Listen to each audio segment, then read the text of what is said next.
Monaco qui continue de faire briller les valeurs du sport malgré le contexte, après le rallye en début d'année, et ce week-end l'athlétisme, le tennis. Le Masters 1000 de Monte-Carlo aura bien lieu du 10 au 18 avril, mais il se jouera à huis clos. Décision vient d'être prise.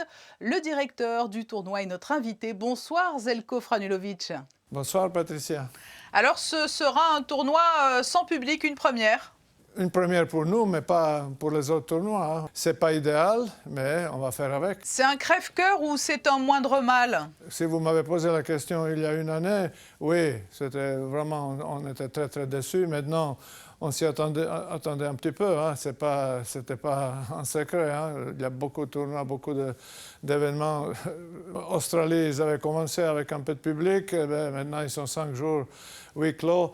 Non, ça ne nous a pas surpris. On est un peu déçus, mais on va tout faire pour faire un tournoi excellent dans tous les autres domaines, et notamment le domaine de la transmission télé.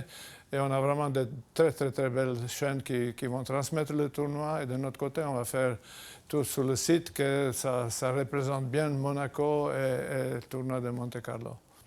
Si ce n'est pas trop prématuré, est-ce que vous savez d'ores et déjà si vous allez devoir vous calquer sur les mesures en vigueur à Monaco ou selon les règles édictées par la Fédération internationale de tennis, ou les deux? Ah, les deux. Nous, on a déjà commencé un peu de feuilleter les différents protocoles.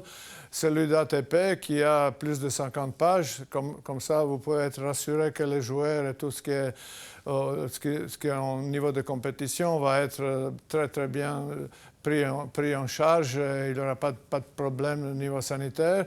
Bon, il y a les mesures et les consignes, les directives des autorités locales qui nous imposent un protocole très, très strict aussi. Alors là, on est bien de deux côtés. Vous évoquiez l'Australie, on a vu le parcours du combattant auquel ont été soumis les joueurs étrangers à l'Open d'Australie.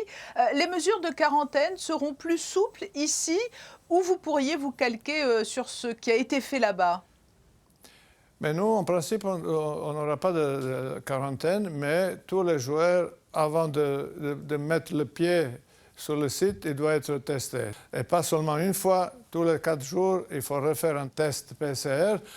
Je pense avec ça, on est couvert de toutes les mauvaises surprises. Et même s'il y a une personne qui soit positive, soit sur le site, soit dans l'hôtel, soit dans la voiture ou quelque chose, il y a déjà un protocole de s'occuper de cette personne et l'isoler tout de suite. Ça veut dire qu'on risque vraiment rien. Une dernière question qui n'a pas trait cette fois à la Covid. Vous suivez de près les performances des uns et des autres à l'Open d'Australie. Bon, alors ce n'est pas la même surface qu'à Monaco, certes, mais ça donne des indications pour le directeur de tournoi que vous êtes? Écoutez, ça n'a pas changé. Covid ou pas Covid, nous et moi personnellement, par curiosité et surtout pour le tournoi, je suis les performances et les matchs de tous les joueurs, et notamment 10 ou 20 premiers. Ça nous intéresse comment ils jouent, dans quel état de forme, de santé ils se trouvent. Et pour l'instant, il n'y avait pas de grandes surprises. Nadal, comme toujours, il y a quelques petits pépins physiques. Djokovic, il déroule.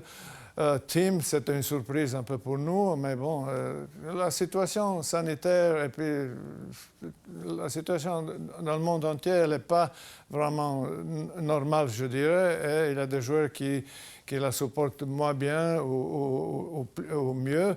En tout cas, pour nous, c'est une indication que tout le monde est en bonne santé et normalement tous les joueurs sont prévus pour le tournoi. Oui, c'est le gage d'une belle affiche à venir, hein, lorsque l'on sait que Nadal, Djokovic, Thiem, tout le monde va bien. Ouais.